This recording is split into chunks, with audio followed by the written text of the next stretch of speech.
Usted está escuchando solo la verdad, nada más que la verdad, en su informativo FM.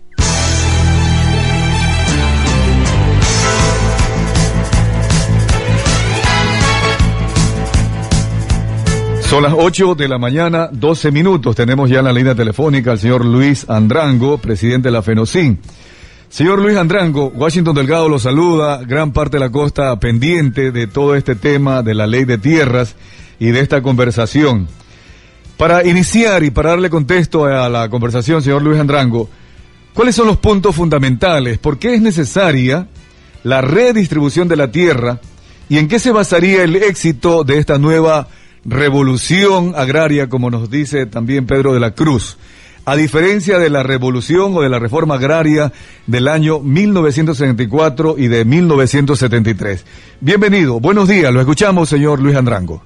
Gracias, un saludo a todos los radio oyentes de Forever. Nosotros como organizaciones consideramos un avance importante que ya se debata el tema de una de las grandes inequidades que ha existido en el Ecuador, que tiene que ver con el acceso de los campesinos y campesinas a un elemento fundamental que es la tierra, que es el agua, la semilla en general.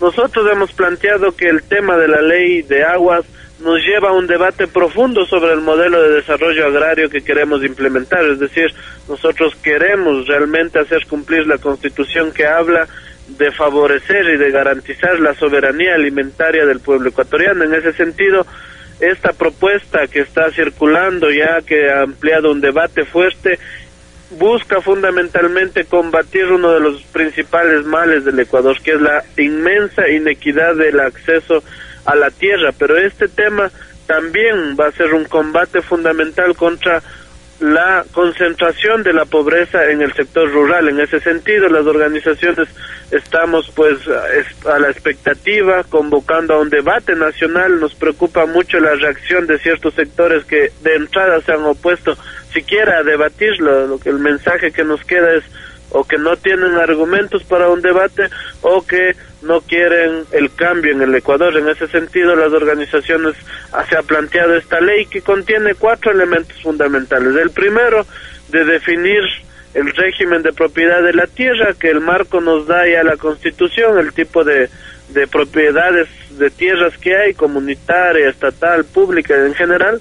El segundo tema de la ley, que habla claramente de definir por fin el Ecuador, qué entendemos por latifundio y acaparamiento de la tierra, qué entendemos por función social y ambiental de la tierra. El tercer elemento, que habla de una institucionalidad que nos permita, es decir, las instituciones creadas ahorita en este momento que tenemos no necesariamente favorecen un proceso de redistribución de la tierra.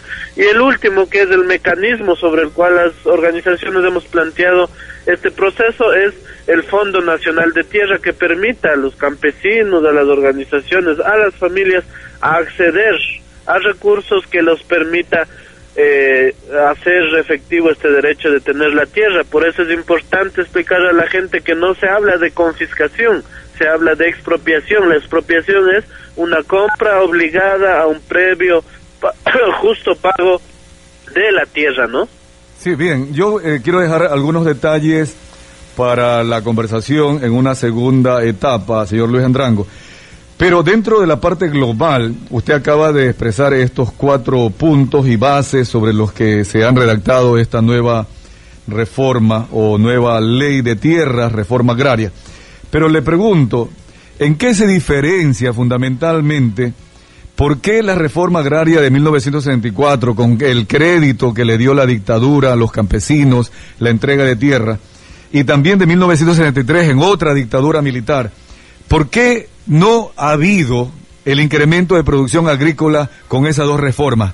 ¿En qué se diferenciaría? Por eso hay una reacción por los antecedentes, por la mala experiencia que ha habido. ¿Por qué esta reforma, la tercera, sí tendría éxito, señor Luis Andrango?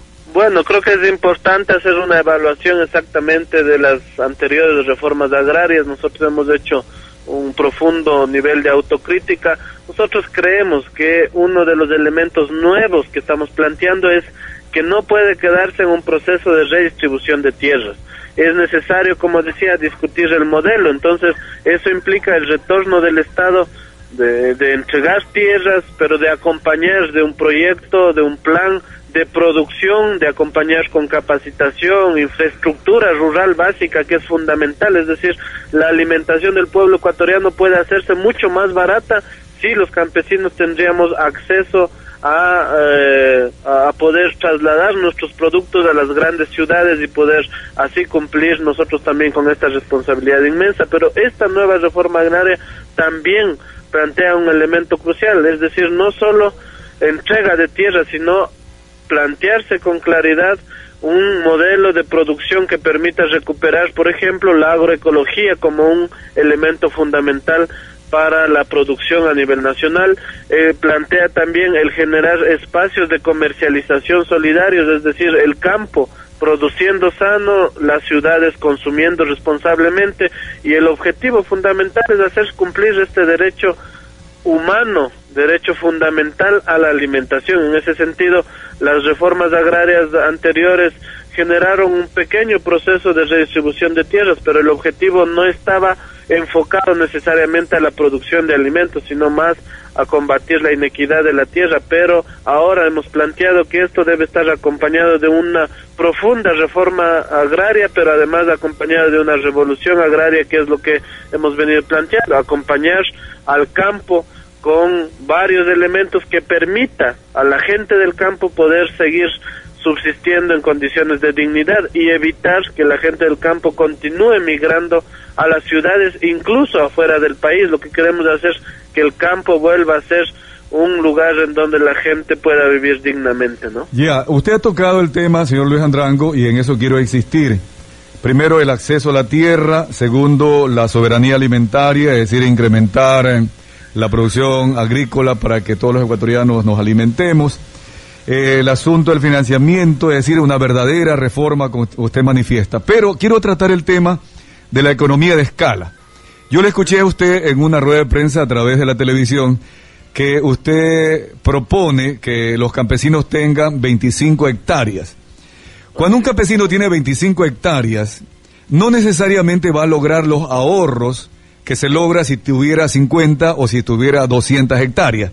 Usted sabe que a mayor volumen de producción, menor costo unitario de producción. ¿Cómo manejaría usted en diferencia a lo que ya sucedió antiguamente, cuando algunos campesinos con pequeñas cantidades de hectáreas no eran competitivos en sus precios contra alguien que podía producir más y más barato? ¿Ustedes han considerado también en esta reforma esa situación que podría repetirse? Desde luego, mire, yo creo que hay que explicar. Yo lo que he planteado es que hemos hecho un estudio y que hemos planteado que un campesino no debe tener menos de 25 hectáreas. No estamos poniendo como límite que un campesino tenga 25. Decimos que no menos de 25 hectáreas, porque esto permite a un campesino, sobre todo en la sierra, yo creo que en la costa es un poco más, incluso permite a un campesino tener las condiciones de reproducción. Es decir, nosotros hemos hecho un estudio, el elemento de discutir la producción es fundamental. Hemos hecho un estudio, por ejemplo, que el campesino se lo tacha de que no es competitivo, de que no es productivo, pero nos pusimos a medir, por ejemplo, 3 elementos cruciales: la generación de ingresos, la redistribución de estos ingresos y la generación de empleo. Nosotros hemos hecho un estudio y, por ejemplo, hemos comparado a un campesino que tiene 1 hectárea frente a esta gran producción extensiva, pero que también lo ponemos igual lo que produce por hectárea. Entonces vemos que este sistema campesino genera grandes riquezas también, pero lo redistribuye de mejor forma, porque es una agricultura familiar. Entonces se distribuye la riqueza entre varias personas, pero además también genera un nivel de empleo importante frente a la otra agricultura que nosotros conocemos. La otra agricultura es extensiva y cada vez se va industrializando más y va sustituyendo la mano de obra por la maquinaria. Entonces, este debate de la producción también es un debate que nosotros queremos plantearle. No solo se necesita que los campesinos sean competitivos, si no tienen las condiciones de acceso a la tierra, al agua, a la semilla, capacitación,